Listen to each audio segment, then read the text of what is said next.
Hi guys. So I am a student just like you and decided why not to help other students क्योंकि online lectures तो बहुत bore कर रहे हैं यार. Okay. So today the video is all about basics. Here I am with adding time tags in case you want to switch to specific topics. And guys, today's topic is all about basics that we need to be clear about. And these topics are not generally asked in theory, they are generally asked in viva, and those topics include force, friction, momentum, torque, work, energy and power. Okay, so let's start with the force. बचपन से पढ़ते आ रहे हैं ये तो है ना. Okay, so forces which alter state of rest of a body और it's uniform motion in a straight line. ये हो गई बुक वाली डेफिनेशन. अब समझते हैं ये है क्या. मतलब फोर्स मतलब ऐसा कोई चीज़ जो किसी भी चीज़ की मोशन को स्टॉप कर दे या फिर किसी भी चीज़ जो रेस्ट पे है उसको मोशन में ला दे, then it's a force. Okay, it has 3 components. First, direction, which is represented by direction of an arrow. Okay. Second is magnitude, which is represented by the length of an arrow. Arrow छोटा है, बड़ा है, as shown here. जो बड़ा वाला arrow है उसकी magnitude ज़्यादा होगी. जैसे जैसे एरो की लेंथ कम होती जाएगी, इट डिनोट्स की मैग्नीट्यूड भी फोर्स का कम होता जा रहा है. Okay. Point of application, that is tail of arrow. मतलब जहाँ से एरो हम ड्रॉ करना शुरू कर रहे हैं वही है पॉइंट ऑफ अप्लीकेशन. जैसे कि इस फिगर में मैं दिखा रही हूँ, यहाँ से मैंने ड्रॉ करना शुरू किया तो ये है उसका पॉइंट ऑफ अप्लीकेशन. यहाँ से हम फोर्स अप्लाई करेंगे. जैसे डायरेक्शन चेंज होगी एरो की, वैसे भी अप्लीकेशन ऑफ डायरेक्शन भी चेंज होगा.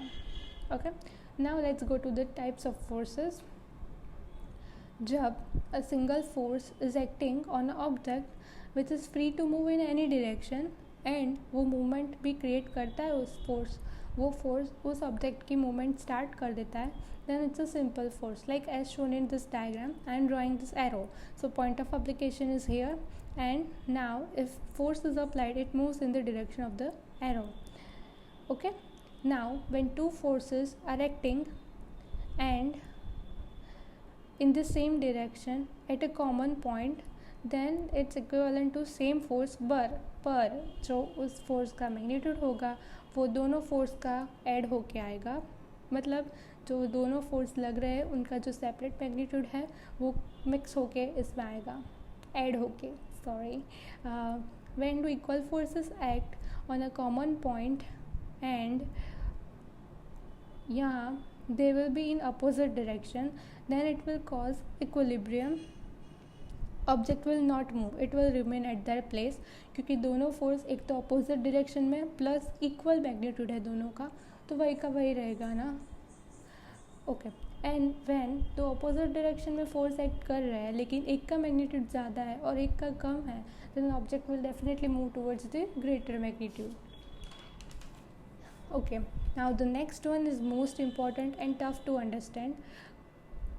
It's not possible to apply when sometimes it's not possible to apply force in particular direction, so at that time two forces act at an angle of each other and compound acts to produce desired effect. As you can see, like for example in Bahubali movie right. हमें बॉलीवुड से ज़्यादा ही मतलब है. So I am popping here the video. जब वो बल्कि सा क्या बोलते हैं आइडल वो लोग उठाने का कोशिश कर रहे होते हैं, तो कैसे दो अपोजिट डायरेक्शन में, मतलब आइडल तो उनको सीधा खड़ा करना है लेकिन दो जो ग्रुप ऑफ पीपल्स है वो अलग ही डायरेक्शन में मूव हो रहे हैं रस्सी खींच के. राइट, वही हम सिर्फ यहाँ पे देख रहे हैं एज शोन. देखो ए जगह पे ऑब्जेक्ट है. ओके, और उसको मूव करना है तो एक फोर्स बी डायरेक्शन में जा रहा है और दूसरा सी में, and object will move towards x axis. Can you see that object force की डायरेक्शन में नहीं है, बिल्कुल भी नहीं मूव कर रहा. और ये हमारी बॉडी में भी होता है. डेल्टॉइड मसल को जब मूव करना होता है, कॉन्ट्रैक्ट करना होता है शोल्डर एबडक्शन के टाइम पे, then it uses such type of force. Okay, so now we are done with the force and we are moving towards friction. Friction is a force which opposes motion. तो हर story में hero और villain तो होता ही है. So force is hero which initiates motion, जब friction is villain which opposes motion. Okay, example, rough surface पे जो हम क्या बोलते हैं, फील करते हैं, रबर पे जब हम पाँव घिसते हैं तो जो फील करते हैं, that is friction.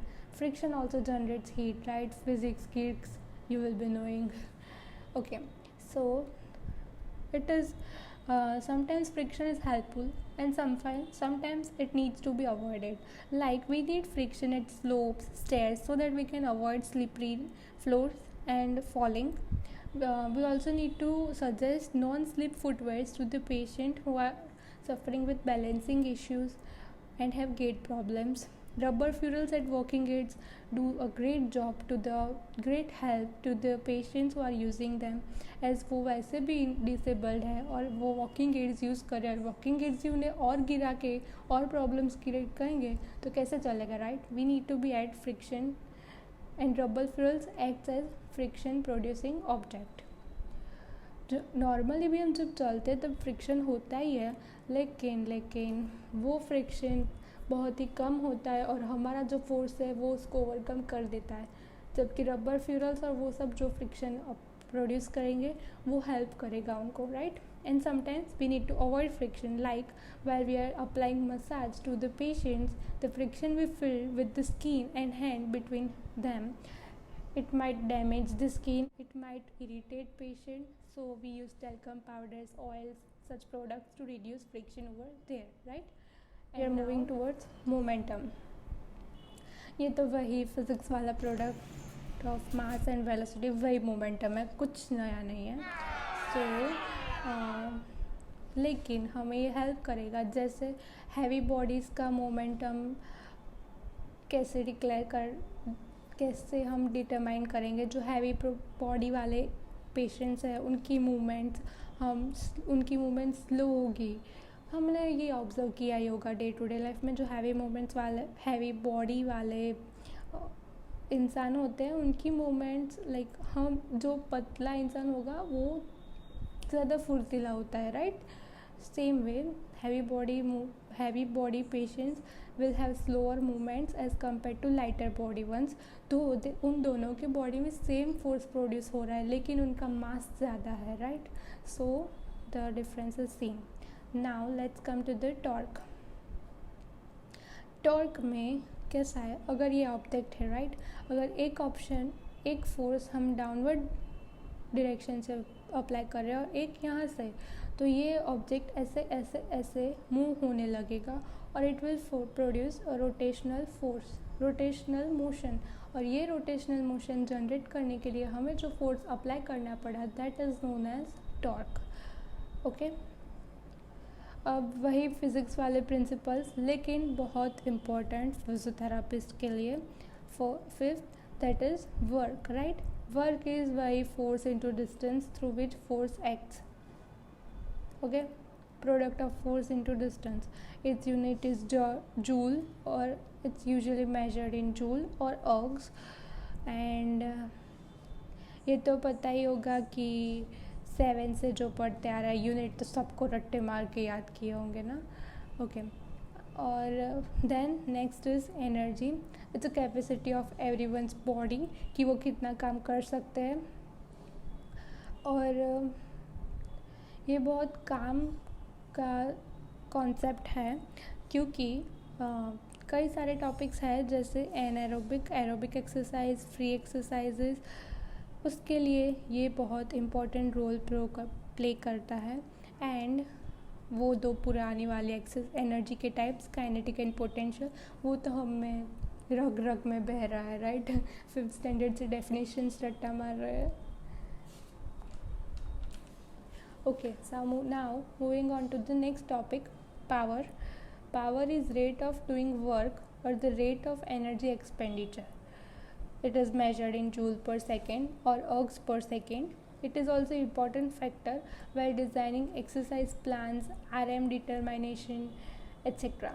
Okay, so that's it for today's video, guys. Now, tip that I wanted to tell you was that these are the principles which some examiners are favorite. topics to ask in Viva, so you need to be through it.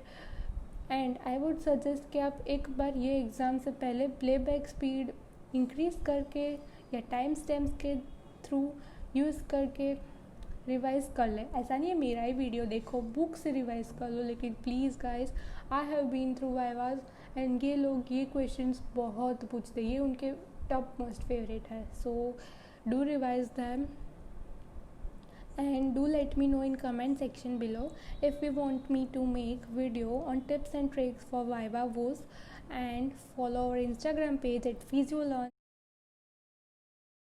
Please subscribe and thank you for watching my video. Do guys please subscribe my channel, it motivates me to make more and more videos such as this. And you can also find notes of many topics on our IG page as well as notes of the same topic of the video. And do hit the subscribe button and like.